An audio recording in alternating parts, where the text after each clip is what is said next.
Mari grabe na akong kurata sa pagkadungog nako sa akong mama ato. Grabe gyud kaayong tilaw-tilaw gyud baya. O niya ing ato ra gyud di ay nga magpinsan di ay mi.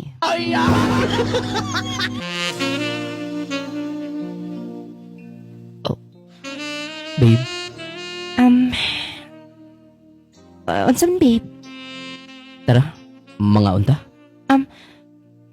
Babe, uy. Kaunan sa tika.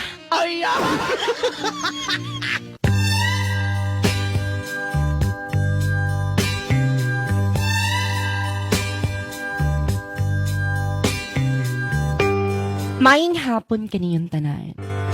Maing buntag kung buntag pa sa inyo ha. Og maaying gabi. Marianian na po kita sa tong storya. Ang storyang pinasahit, budbud pinagahi. Mani mga nagpadasyang storya karon. Mga kining Luna, maraming salamat. Mga kining gikan sa ato ang TikTok messages, nag-PM siya sa to amadi no. Mga madi sa mga viewers day nato karon, pwede na mo magpadala madi. Gapang dawat na tagsuwat madi ug ato na siyang himuong content dinhi sa ato ang TikTok. Magtatagalog ba daw ako or unfollow niya? Paghilom din ha. Para ni sa mga Bisaya karon. Sa mga Tagalog, mga bahomog bildo. Ang storyang nakakagigil. Ag sa dili pa nato sugnayan ang maong storya. Palihog ko sa pagtugtog sa maong ginauluhang yakap sa dilim.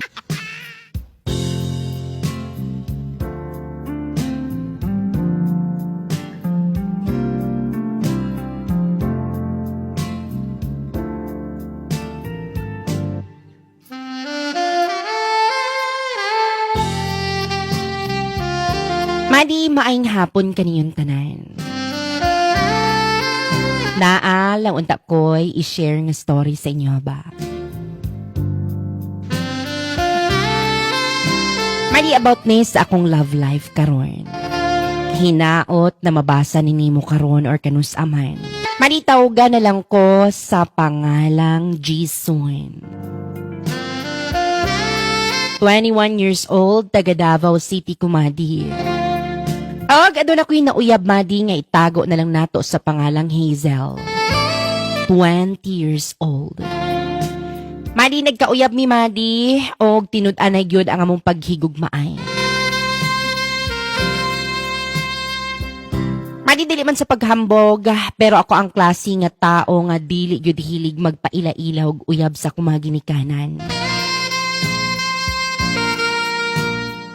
Moto, niabot ang 9 months. Yes, madi ikadaghan na gyud na inahitabo sa mua. Ay! Sana all! Anytime, anywhere. Madi basta ka na makabintana lang yun og lugar. Hantod sa ika 9 months na mo madi didto niabot ang dako nga pagsulay. Madi wala mi kasagang naabot ni sa mong relasyon ang kaning mga panghitabo. O sa kaadlaw anak madi nga na ay nagbaktas-baktas mi sa karsada. Anya madi nga akong uyab madi while ga-holding hands mi. Ado na mi adtuan na to that time. Og sa dihang.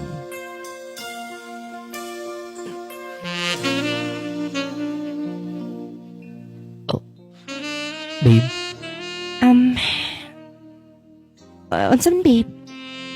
tara. Mga unta. Babe, uy.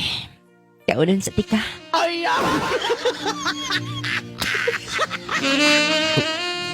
Ay, sige ra. Basa rin na. Tutuyon ko ng imuha.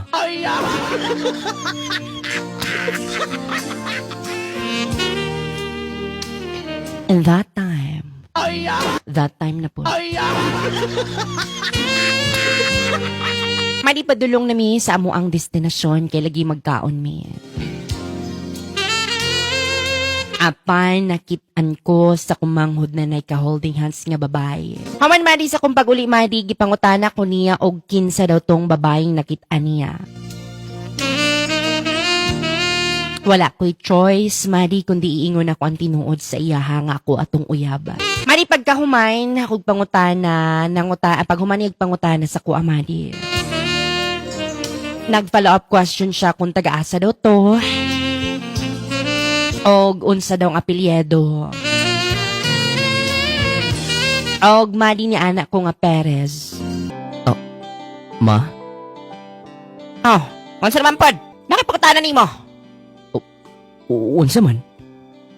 Kinsa man to nakitaan si mo manghod nga imong kagunit-gunit nila sa dalan. Uyan to di mo? Maugay kong ingon mo ba? Adon na nag-uyab, ma. Ikaw haguyab na gud ka wa pa kahugas ani mga plato din ha. Napay mga nilabhan wa pag ginapilo, napay mga kuano. Ambo talaga niyo gabi-gabi na naganda na ginawa sa house ninyo. Si mama eh. Mura pag wa kakatraya na, ma. Nakatay mapod sa ko anak no kay ang imong papa sa una kay kitiran ba ko ato dong. Mura siya. Mura talo. Pero bitaw, ma. Madawat man kanimo siya, ma. Ay. Pato na siguro siya din he. Pero mga tanang taga-asa man din na siya. Tagod na rapod, ma. Doon lang pinanadyan ninyo mo na no? Oo. Mao ba? Ayan sa may apelido anak. Perez, ma. Unsa? Unsay Perez? Nga nang Perez may apelido dong?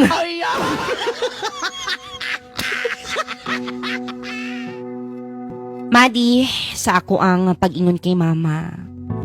Nakuratan si mama sa iyang reaksyon. Nalagi, mura po siya ka ng suko ba? Kay di ay, ingon niya sa ko amadi kay igagaw daw namo ang mga Perez.